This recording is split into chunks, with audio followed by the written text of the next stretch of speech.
So, guys, it's kind of nice, and I have to travel too far this time. We're camping here in the woods along the Millstone River in Griggstown, New Jersey. You know, it's only like 60 miles?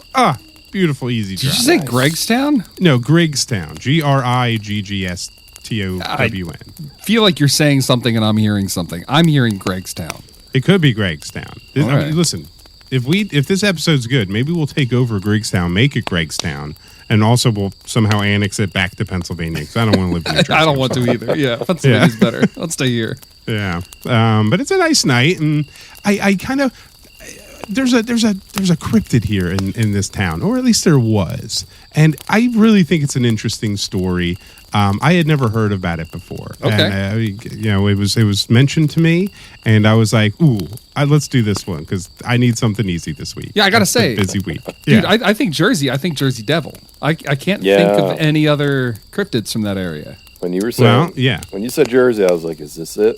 Is tonight the night?" Ooh, tonight's not the night, sadly, because instead of the Jersey Devil, I'm going to tell you about New Jersey's other cryptid, the Griggstown Cow.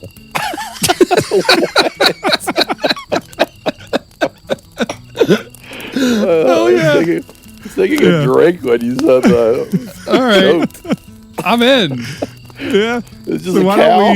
This is a cow that got like out of the neighbor's farm. That's it. We'll see. Hey, remember when that cow got loose? Yeah, that was weird. Why don't we move this story along and talk about the Griggstown Cow? It's Greg's Cryptid Corner, where mysteries abound. Bigfoot, Mothman, monsters, let's see what we found. Hey, and welcome to another episode of Greg's Cryptid Corner, a podcast about monsters for weirdos. I'm your host, Greg, and I'm joined here, as always, with my two wonderful guests. Eric, how you doing today? Good. Doing good. I'm glad we're in Jersey, and I'm ready for this cow action. Dan, welcome back to the show, as always. Hey, hello. It's nice to be here. Hello. It's nice to be with you, Greg. It's nice to be with you, Eric. It's nice to be with all of you fine listeners out there. Also, I have a little roast beef sandwich that now I'm a little embarrassed to eat. Is this a cow that's going to take revenge? How serious is this cryptid? This does not on its face sound like a serious cryptid. Listen, we've had a lot of violent cryptids, a lot of serious stuff.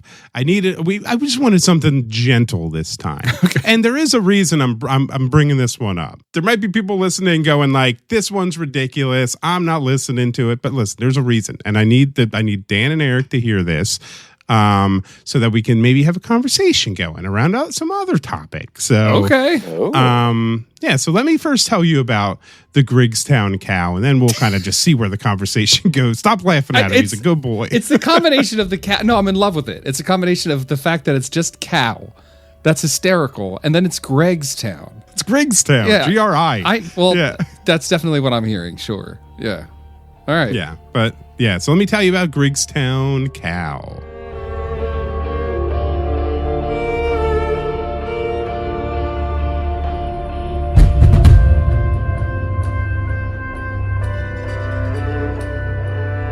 Since the 1970s, talk of a mysterious creature spread through Griggstown. Some sort of ghost cow called the area home, and was only ever spotted on foggy nights or when visibility was low.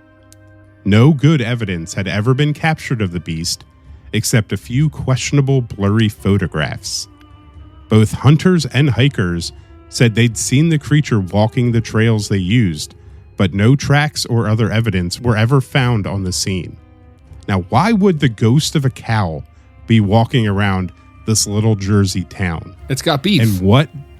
It might have beef with it. But what did it want? Maybe this ghost cow has some sort of unfinished business. So here's where I normally would describe the physical characteristics of the cryptid. This one's relatively straightforward and simple. It looks like a cow. Yeah. Okay. Most witnesses describe it looking like a cow, or at least the silhouette of a cow. that, you could see through the fog. Now, I would say just imagine a black and white bull and you're pretty spot on. Like a dairy cow with horns. Now, this cryptid didn't do anything. It was seen occasionally, but no one could ever track it down. So what's so interesting about it? Why would I bring this story to Greg's Cryptid Corner? Well, boys, the tale of the Greg... You got me saying that. I do. I heard that. I heard that slip out. I think that's... Well, is that eminent domain when you get to claim a place because it has your name on it? It might be how it works. I don't know. Yeah. But the tale of the Griggstown Cow started in the 70s and ended on November 23rd, 2002. Ended? When this 30-year mystery finally came to an end. Oh, man. Is it pranksters? Wait, we get payoff in this one? We get payoff, baby. Okay. Okay, well, let's... I just want to make sure the stage is set here. Okay, so this is 30 years? 30, yeah. 30 years. The story had been being told for 30 years, yeah. Of a foggy cow. And it's a ghost cow. Okay, and it's seen through the fog at night on like hiking trails and stuff, where I guess you would usually kind of expect to see a stray cow. So how is this a cryptid, Greg? Because no one could ever prove that it was real. That's the problem. Like I've seen cows like driving on the highway. I don't have to prove it's real. I've just seen it, Yeah, but so there was one specific cow just roaming around this area. They could never find footprints of it. They couldn't get pictures of it. No one could ever track it down to like capture it. It was just this cow that constantly came out when it was foggy or when it was hard to see. Okay. All right. So ghost cow. So on that night of November 23rd, 2002, a black and white bull was found lying helpless in a ravine. Now, no cows were reported missing at the time from like the farmers or anything in the area, and the crowd gathered to try to help pull the cow out because everyone believed that this had to be the infamous Griggstown Cow.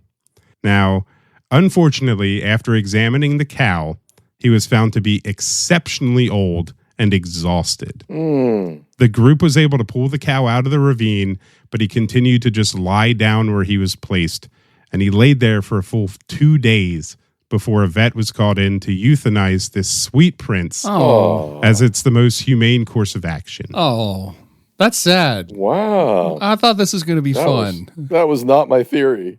I thought it was like going to be some old guys like in like one of those cow costumes, like there's a person in the front and person in the back.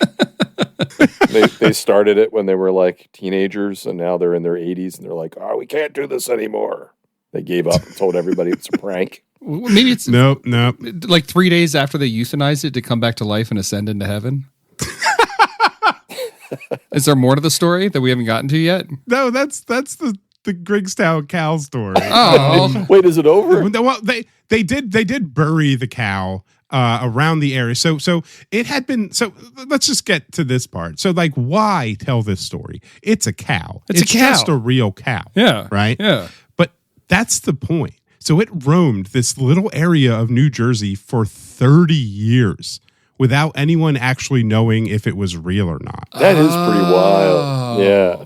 Yeah. So maybe it had supernatural powers. That's not necessarily what I mean, but maybe. I get it, dude. I'm picking up what you're putting down. You're saying if a cow, it's a big animal, and Jersey's pretty densely populated, except for the Pine Barrens and the factories or whatever. This is like an hour north of the Pine Barrens, so it was not living in the Pine Barrens. Yeah, so populated area, big creature, roams around, only spotted for fleeting moments, otherwise lives out its life in nature, and is only really discovered when it's on its deathbed. Mm-hmm. You're saying that Bigfoot could be real. You're just saying that's what you're saying. We're gonna get there. So basically, it roamed around for 30 years. No one knew it was real. It kept to itself. It stayed out of the way of humans and human contact. Now, like the theory is that its eyesight was bad, so it was only noticed during foggy nights because it literally couldn't see that humans were around. Oh, this poor cow. This poor buddy. Yeah. What's her name? So I look. The Griggstown Cow. Oh, okay. All right. Yeah. Now I looked it up, and these cows typically only live for about 20 years. Yeah. And this bad boy rolling on 30. Wow. Holy cow. Yeah. I go fishing. Holy cow, indeed. I go fishing in Canada every year, right? And the one farm we stayed on, this is years ago. In the middle of the night, we would hear this weird sound, like at the same time in the evening, like late at night, like 2 a.m. You just hear like, and the first night we were like, "Do you guys hear that?" And we're like, "Yeah." And nobody wanted to get up to investigate. Second night we heard it around the same time, and then the third night we heard it, and we turned all the lights on. We went outside. It was a cow. It was eating the grass outside. I guess there was a hole in the fence because there was like a herd of cows. It was the same cow that was coming every night and just eating grass around the cabin that was overgrown. Did you say hi? Back to the herd. Did you tip it? No, I didn't know. We're just like, hey, what's up? That's it. Cool. That's my cow story. Cows seem awesome. I wish I had enough land to have cows. They seem like big puppies. They seem so cool. Yeah, I've seen videos of people who have cows as pets. Yeah, like a house cow. They're like really cuddly animals. Yeah. They're playful. They're also delicious. They're so tasty. Yeah, oh my God. They're good. Oh, I did have one other cow story. Oh, please do. The same herd of cows. There were apples falling from the tree, and I guess they were like fermenting. So we started chucking apples like in their direction, and they would literally get tipsy and like walk to the side a little bit, like as they're eating the apples. Nice. So getting drunk. Yeah. Nice. And then they just all had diarrhea in the river we were fishing in. It's not good. Yeah, that sounds pretty terrible. Yeah. Sounds adorable. I love it. Now, just like the Griggstown cow, there have been other cryptids that have turned out to be true. Hogzilla, who is a purported 1,000-pound pig in Georgia, turned out to be an actual 800-pound pig found in Georgia. Or the mountain gorilla, which was thought to be like a myth until it was discovered in 1902. Or the coelacanth, which was a fish thought to be extinct 65 million years ago, but it popped up in South Africa in 1938. Mm-hmm. So if something like a cow in New Jersey can remain hidden for so long, and you probably wouldn't have never discovered that it was around if it didn't get old and fall down in a ditch and not be able to get up. Why is it so hard to believe that something like Bigfoot or any other cryptid could be real and just keeping out of contact with humans that like the best that it can? You know? Yeah, that's cool. I mean, except that they were like, that's a cow. Yeah. Like they knew exactly what it was. But they thought it was a ghost cow. Well, that's true. Yeah, you're right. You're right. People knew what they knew and they didn't know what they didn't know, and they backfilled their lack of knowledge with like fantasy. And so they wanted a ghost cow or a foggy cow or whatever it was. It's a blurry cow, lives in the woods. Yeah. Yeah, dude, this is actually really compelling. I actually really like this. I see what you're doing, and I really like it. That's this is an interesting story. What a fun case study. I mean, but I think a counter to that would be like, how many big feet have died and we've never found a skeleton? But big feet typically, so here's some thoughts. Big feet typically live in like very, very big forests, right? They're not chilling around King of Prussia, no. You know? Yeah. So when they fall, when they die, they're going to be there. They're going to get overgrown. It's going to be harder to find.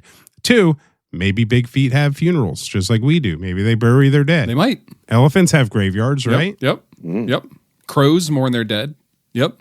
Maybe they eat them. Maybe they eat them, bones and all. That was a Timothy Chalamet movie, right? Bones and all. Maybe he's a Bigfoot. Does this Griggstown, what's it called? Griggstown. Does it have like a brewery festival for the ghost cow every year? Because that's the next should. step. That's the next step. I don't know. Or it's just a huge outdoor milk bar. They all drink milk and cheers their dead cow friend. They should have a parade with like a giant cow float thing. Yeah. Just a big dead cow on strings floating above everybody. Spraying milk all over the place. Google's AI overview says the Griggstown Cow Festival, which is what I Googled, is not a specific event, but likely refers to the annual cow parade at Cherry Grove Farm in Griggstown, New Jersey, which takes place in early November. The event celebrates the farm's cows with a parade and includes hay rides, kids' games, blah, blah, blah. It's inspired by the Swiss tradition of bringing cows down from the mountain pastures in the autumn. Yay! So not specific about the ghost cow, though. No, but it could be. I'm saying they need to step up their game and make it ghosty. 3 of us will show up and be like, is this for the Griggstown Cow? We'll have like T-shirts on and weird down Drunk everybody. out of our minds. Yeah. Yeah. Like, just bringing in the season. I'm seeing ghost cows everywhere right now. I'm high as a kite. Well, yeah, Greg, I guess to your point, you're saying we can't really know what's out there, and it's not that far-fetched to think that something would just successfully avoid human contact for 30 years. Yeah, no, that's cool. Yeah. And your seal camp, like, example, like, just nobody knew that existed ever, you know? Yeah, well, it did exist. We just thought it was extinct. I mean, there's 75 million years or whatever. Yeah. Like, that's crazy that it just pops up and it's just like, I'm just a fish from dinosaur time. Yeah, still I'm a literal dinosaur, yeah. What was the other one you mentioned? There was some other, like an ape or something, or gorilla or something? Yeah, like mountain gorilla. Like, they just were, like, that's what I read, was that they were considered a myth until 1902 when we actually found one. And then Hogzilla was just a big pig. Big-ass pig. Yeah. But yeah, and they didn't know about Hogzilla till it died. They couldn't prove it until they like examined the corpse and they were like, "This is a big pig." That's cool. Yeah. I think in my brain that goes a step in the direction, the kind of where I've always been at, which is that like I have a very healthy, happy, comfortable belief that we don't know everything. That there's still stuff out there that we don't know. Obviously. Like, sure. Only idiots think we know everything. At least I feel safe saying that. I don't think a story about a cow or a pig or a dinosaur fish take us one iota closer to any concrete belief in any individual cryptid. Does that make sense? Yeah. This was an exercise in thinking larger picture. Yeah. Is it possible? You know, is it possible that something can remain hidden for so long, even in a small little Jersey town? And this proves that, yes, it can. Absolutely. And that's why I like this story. Can I ask, so let's say in the next 25 years, it's revealed that Bigfoot is in fact real. Somebody makes a discovery. Like, who do you think that discovery will be made by? Not a real scientist because they're not looking. So probably a Bigfoot hunter who finds it. No one's going to believe him. It's going to take a lot of work to get credibility. I don't know. Who do you think? You have an answer, I feel. No, I don't. I'm genuinely curious. You guys remember our buddy Jason that we worked with years ago? Oh, yeah, dude. Yeah. R.I.P. He was amazing. Yeah, he's a great guy. And I'm pretty sure he was serious about this. He was like, this is when like drones were first introduced. He was like, you know what I want to do? I want to set up like drone stations like out at the edges of like a forest where there's like Bigfoot sightings potentially, and have like a series of drones, and they just fly out through the day and look for like heat signatures and try and like search areas for like Bigfoot populations. And then they go back and they like recharge on their own, and they just search like certain patterns. Like it's like a grid. Like, okay, this entire forest is going to be covered as these drones like search this grid pattern, and they just charge back, I guess, from like the sun or something. I'm not doing it. I'm doing it a disservice, but he had this like whole like it's a drone army method for like drone like army to like try and find Bigfoot, and it was like really cool. He was just like telling me at work one day. I was like, dude, you should do that. That sounds freaking awesome. Please do that. Yeah. It's not a bad idea. He was dead serious. Like he wasn't like screwing around, you know. So anyway, be like somebody like that, like an entrepreneur that like wants to take a chance and like do something unique, you know. Yeah, I feel like I didn't have an answer to that question, but I was thinking, one of two things. It would be a wealthy person that's willing to dump resources into this, that actually manages to come up with a skeleton or something. Like, I don't think they're going to catch one, especially if they can sidestep into another dimension or whatever you think they can do. Yeah, it's the theory. But like, it would take a ton of resources, in which case I would be suspicious of their findings because like they're going to want to see return on their dollar, So I don't know. Sure, they're probably going to catch it and cage it and take it to a museum or, take it on a tour like Barnum and Bailey, and they're going to mistreat the Bigfoot. It's going to break out. It's going to grow even bigger. It's going to rampage to New York. It's going to climb the Empire State Building with a pretty blonde in its arms. It would be kind of cool if like a random hiker stumbled on it. And like, even then, I guess they would take some photos, and then I would be skeptical of the photos, especially with we're in the age of AI now.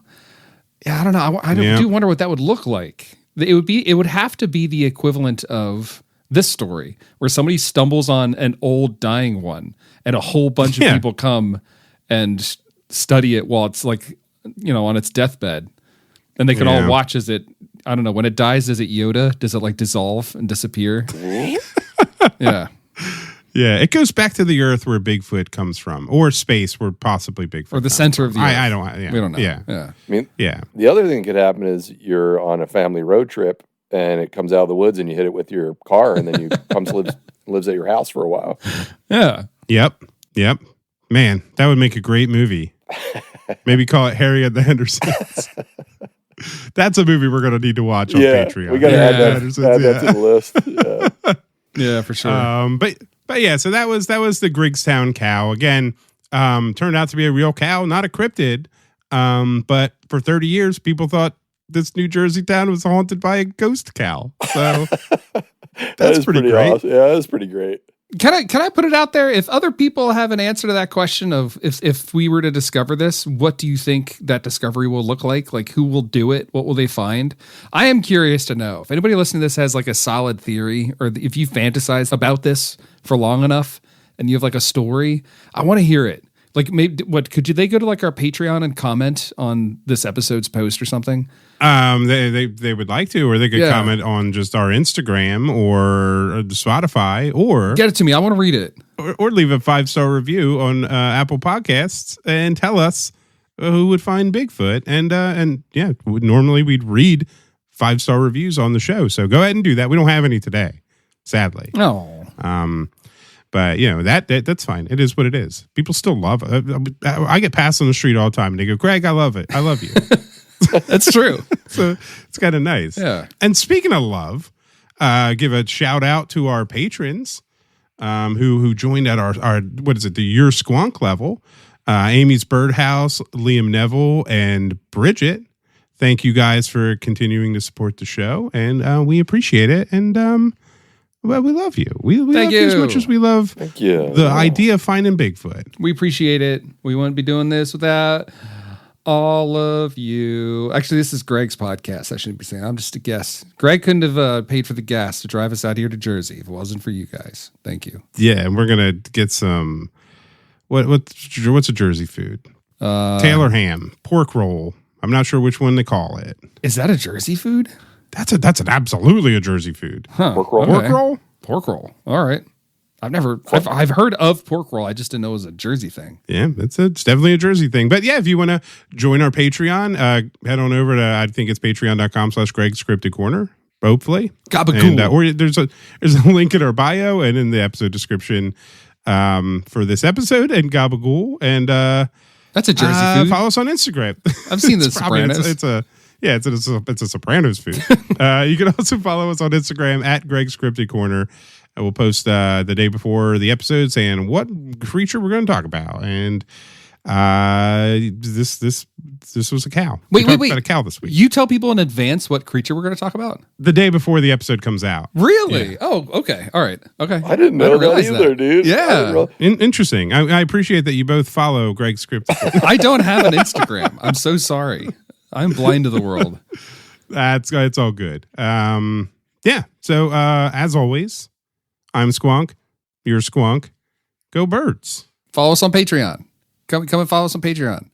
Thank you. Yeah, we're gonna watch a movie soon. We are. Maybe the week next week or the week after. I'll have to put it in the thing. Should we buy a cow and let it loose in our hometown, and then like 4 years later start up a brewery festival about the Phoenixville cow? Or we release a cow and we just keep trying to like gaslight people into thinking like we can't see it, like they're going insane. I don't know what you're talking about. No, it's right there in the middle of the road. It's like, you smell it? I don't see any. Like, what are you talking about, Mom? It's in your backyard. Yeah. I'm milking it. I don't know what you're talking about. Oh, I stepped in a cow pie again. Nope. No, I don't know what you're talking about. Nope. No, this is your whole yard smells delicious. Yeah, that is wonderful. chocolate. This looks like, look, it tastes like chocolate. Yeah, it smells like chocolate. Yeah, I'd love to gaslight a whole town into thinking a ghost cow is walking around. That'd be wonderful. They should have had this in the Cryptid Museum. Just turn a corner and there's a cow standing there. Just a regular old cow. Whoa, look at that. Eric, you can go down the street to a Cryptid Museum to see some cows.